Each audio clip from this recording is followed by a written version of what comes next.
Okay, I'm going to read my fortune right away. First Yeah. thing. Because I got Panda Express. It says, what do you think it says first? Can you guess? Usually they're like, the Panda Express ones are usually just like They're bullshit. vapid compliments. They're like, you are very observant of other people's feelings. You fucking are such a good person. Something like that. Okay, I'll read it. It says, go with your gut. Okay. Which it could be a fucking tattoo on somebody's. Carol Baskin. Yeah, that's no regrets right there. No regrets. No regrets. So we're fucking recording. We watched Parasite. Yeah. Which we didn't spend a whole lot of time talking about. We didn't. Like, no, it was just fucking great. Just come back and. I wanted to come record right after that, but I was moving and I had so many fucking things going on. Like I just watched it and I was like, fuck, like it's really good. And I wanted to talk about what I liked about it, and I haven't forgotten it. It's the thing, like usually like some of these things fade and memory fades on it, but it was so distinct. Well, what's funny is, so I saw it in pieces. So I saw about half of it, and then I went to bed. Oh, okay, right. And then, finished it the next day. And when I went to bed, I kept freaking thinking about it. Really? Yeah. And I had barely gotten to the twist. I was still so you were like on the fun part, right? Yeah. And then I just kept thinking about it and thinking about it. I was like, I gotta go to sleep. Why can't I sleep? It's it was that kind of movie. Yeah. Because I hate watching subtitle movies for the most part, unless there's a lot of stuff going on. And I complained about it. I was like, oh man, like I'll watch it, but I don't know how I was gonna feel about it. But it's just the dialogue is paced on purpose. Yeah. In a way where you can absorb everything through subtitles before it moves on to the next piece. And it was like so tastefully digestible, I guess is the best way. Even no matter what language you speak, it was so you easily to absorb like the story as you were going. Yeah. And it made it like so. Eventually, like I forgot I was even reading it. Like it was going so smoothly back and forth that you don't even notice that the subtitles are there. You're just a part of the story, following them along. What do you think helped with that? It's definitely the pacing and the dialogue. Yeah. And the choice of dialogue. The dialogue was simplified, and South Korean possibly is a simpler dialect. I don't know. Yeah. Than most Asian dialects. I'm not sure. So they can probably get their point across in so many words for the sentence. You know what I mean? Which I think helped also. But well, there was also an interesting kind of almost a Spanglish element to it. There was, because they would drop English. They would drop English every once in a while. Yeah. And I think it was also the thing that helped to anybody watching it to keep up with it is they do such a good job of establishing the characters early on that you understand their motivations, you understand exactly what they're doing, even if you're not keeping up with the dialogue. Yeah, and they did it so cleanly within like the first two scenes. It kind of explains how shitty they are, and but they're fun. Like I haven't had that much fun watching a movie, and I watched fucking Onward yesterday, and it was fucking disappointing. Yeah. Have you watched it? I haven't yet. It was kind of, they didn't spend, I was hoping it was going to be like the Goonies. Right. For some reason in my mind, I thought it was going to be like a Goonies Dungeons and Dragons adventure. It is not. It's a fucking, my dad died. I want to know my dad's story. You can all relate to that, right? Right. Come on, kids. Everybody has dads. Really, I was really a missed opportunity for like a Goonies adventure in a dungeon. Well, and going to Goonies real quick is, again, it's like they do a really good job of establishing all of these characters before the plot actually gets started. You spend a good amount of time. Is like they're midstream. So like they already know each other. There's no introduction or anything. You just want to be part of the fucking Goonies. So when you fucking get into it, you're like, I really like these guys. Like, and you feel like they would just accept you in. You know what I mean? You're a fucking Goonie too. Like you come, and that's the beauty of it. And they did that with Parasite too. It was like, and you don't even notice it. You don't. It's just like you're a just snap pulled of the into finger, this, and you're pulled into this environment.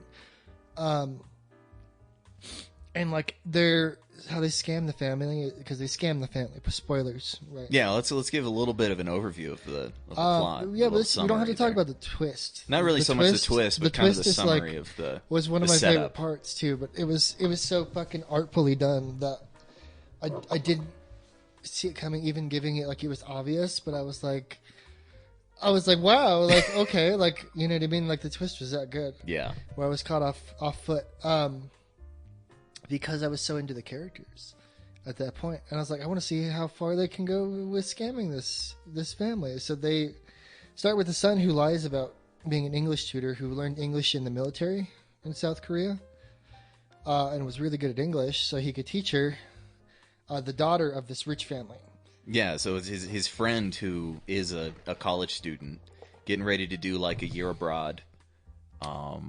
Like goes, hey, I've been doing this part-time job teaching for this family, and I really like the daughter that I'm teaching. Right, I remember that being a shtick. I'm gonna marry her. I'm gonna marry her when I get back, and you know, he's like, well, why aren't you, you know, recommending all your other actual freaking college student buddies? I'm a freaking dropout. Yeah, he's like, well, you're a bum, and she probably won't fuck you. Basically what he says. Yeah, he's like, well, do you want the money or not?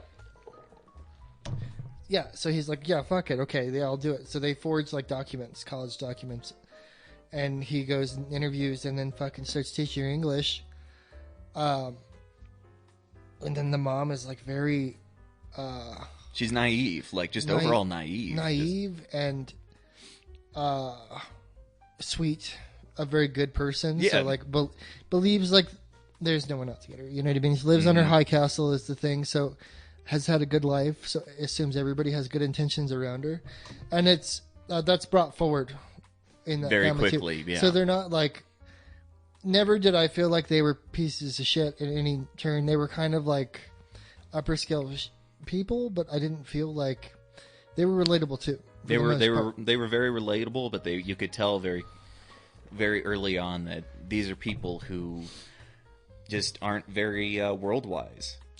No, and I don't think they have to give a fuck, because if the COVID-19 shut them down, they would just live in their giant house and be like, well, that sucks. Send the maid out to go get food, and then spray her down with Lysol when she gets back, and then we'll have food. It'll be great. But it was, and they're kind of blank slates. You know what I mean? There's no nuances to them like there is with the other family. Yeah. So like the family that we follow.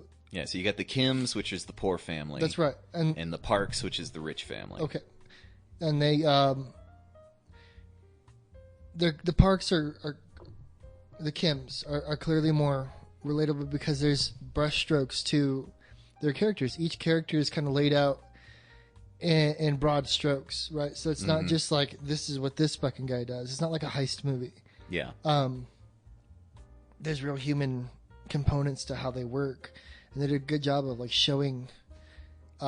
They hustle. They're hustlers to fucking. They survive being poor, so they have to hustle people. But you care about them, even though you're going through these weird turns. You know what I mean? Even though they're scamming this perfectly nice rich family. You know what I mean? So they bring in the daughter next, who fakes being like an art psychologist or something like that. Like she bullshits a fucking. Oh yeah, like she pulls her own scam like out of her ass. And she was like, one of my favorite characters in the whole. And I would like to see more of her acting. Yeah, that part is so good. So you've got this, you know, little kid who is just hyperactive in the Park family that the mom just can't handle. He's just a fucking regular kid. He's just a regular, yeah. But the mom is just, I don't know how to handle a 9-year-old little boy. And he's like running around as dressed as a Native American, shooting arrows and just fucking shooting arrows. Just wants to play cowboys and Indians, and the mom can't like relate at all. Has no idea what to do. She's like, "How come you don't like Picasso and art and things like this? What the fuck?" She's like making him paint, forcing him to paint. Yeah. Yeah, and so like, the sister comes in and fucking makes it up. She's just like, "I'm a fucking art psychologist," and fucking made it. And your son has like previous trauma. That any like kindergarten teacher is just like, have you ever tried giving your kid drugs to get them to settle the fuck down? Right. And just and she's like fucking basically just tells her what she wants to hear, and I can help him by. And he's a potential genius, but he's got a little schizophrenia, so we gotta have these regular sessions. The dark patch in the painting there in the corner, that's indication of schizophrenia. And the mom's like, oh, and starts crying, and she's like, I always knew. Like, it's like the fucking. You ever watch the fake psychics?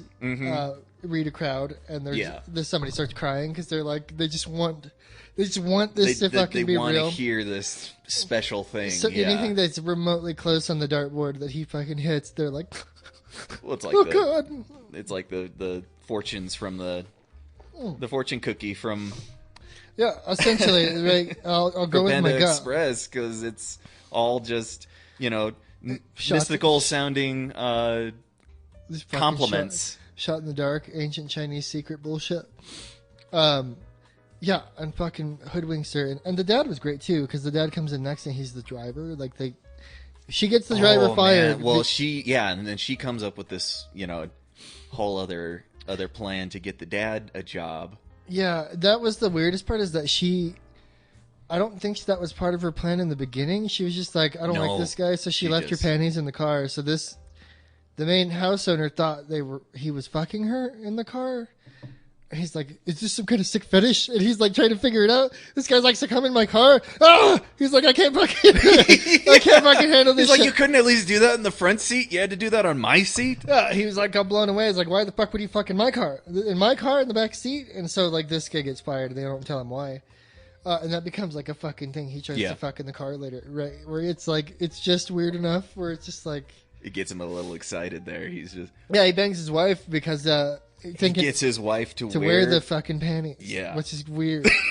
It's just weird enough to where it's like, I can fucking get that being real enough. Yeah.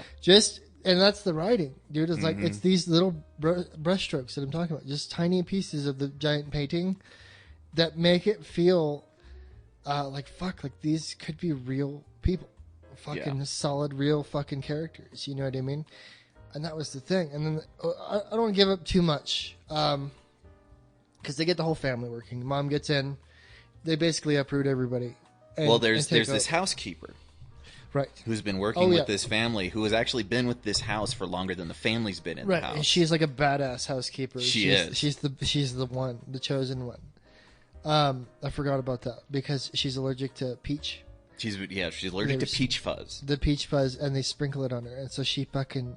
Then, that was amazing. And then they told her it was tuberculosis. They told her, and she was like, "Do they even have that anymore?" And he's like, "Fuck, I don't know, bitch. Am I a doctor?" Like he's like, "She's got tuberculosis." Well, and you're in South Korea. You're bordering this, horrible, communist, dictatorship. That you got people living, sub third world conditions. It makes sense. They're like, just drift over. Yeah, maybe tuberculosis caught on the wind, and this lady caught it. And he's like.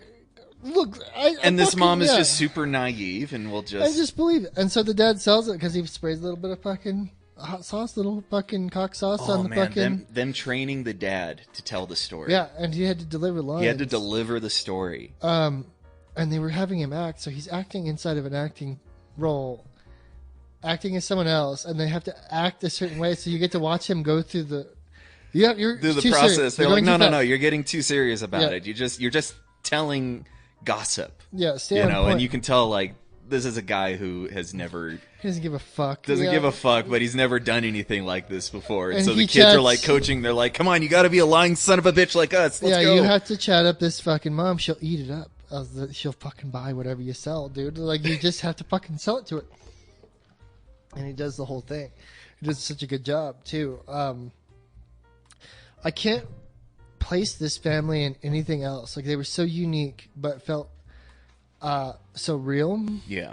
You know what I mean? Like I tried to think of like anything else I could equate these to besides like like the movie Clue or Hitchcockian something. You know what I mean? Where you have all these very unique and colorful characters in this drama. Yeah.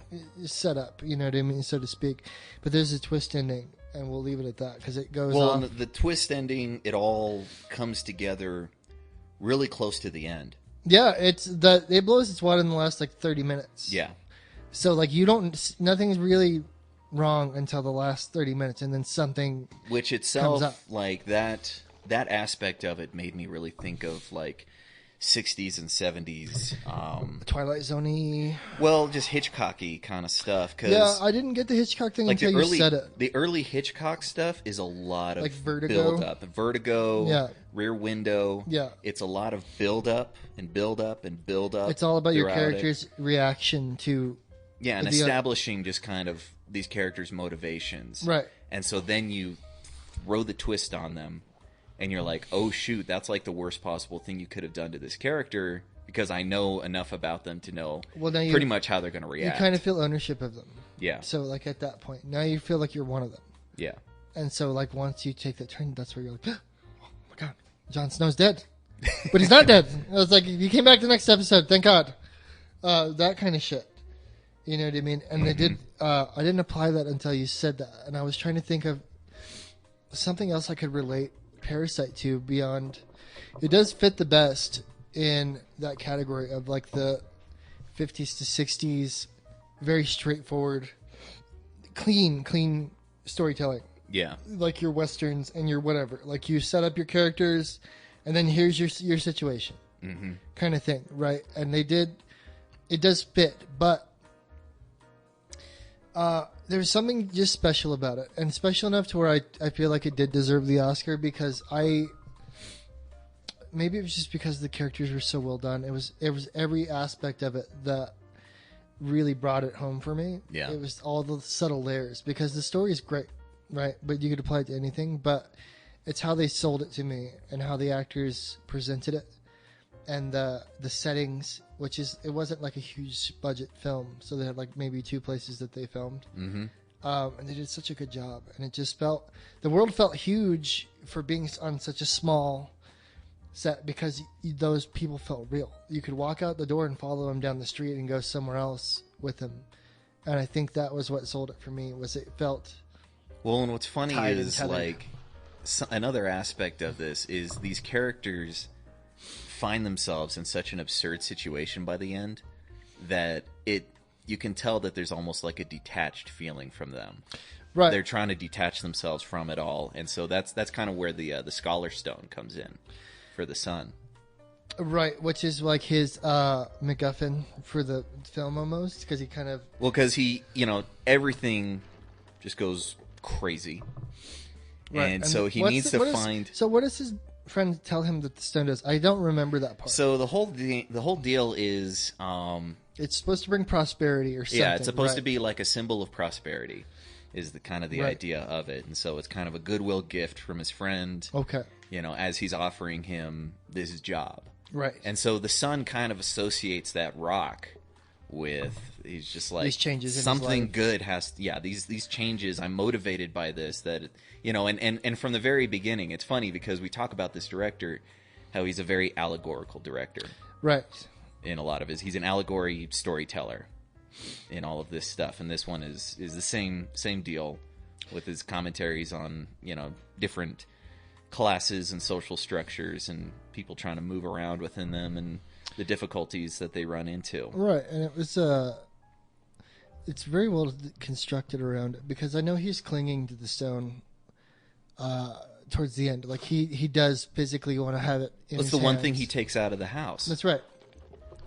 So the house, they live in this shitty apartment, right? It's a half basement. They even describe it as just a half basement. And it floods, so there's sewage water and everything everywhere. So everybody's grabbing belongings and like cigarettes, money, whatever they can bring. And he brings that fucking rock with him. And he's like holding on to it. Like he sleeps with it like that on his chest. And he's like, this will work. He's like, this is my plan, my rock. And then we'll just leave it there. So in case anybody is interested in watching it. It was a great little film, man.